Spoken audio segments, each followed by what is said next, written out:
তৃতীয় আজিজা সুলতানা। একটু বসো না বাচ্চারা। শেফালি ম্যাম মঞ্চে চলে আসুন।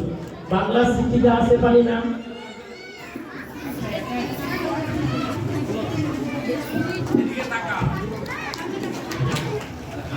বসে আঁকা প্রতিযোগিতায় যিনি প্রথম হয়েছে শাকিল আহমেদ, তানিজ আফরোজ, সুমাইয়া খাতুন। দ্বিতীয় তানিজ আফরোজ। তানিজ যে আসেনি ওটা রেখে দিতে হবে। সুমাইয়া খাতুন। পুরস্কার তুলে দিবে বাংলা শিক্ষিকা শেফালি ম্যাম। প্রত্যেকে হাততালি দাও। তানিজ আফরোজ, সুমাইয়া খাতুন।